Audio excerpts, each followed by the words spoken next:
Super trots zijn wij dat jullie er allemaal zijn en heel dankbaar dat jullie er allemaal zijn.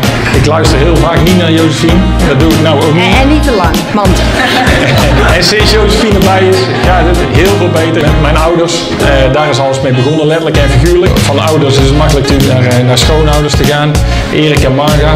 De medewerkers, ons team. Veel plezier allemaal en heel veel gezelligheid. Dankjewel.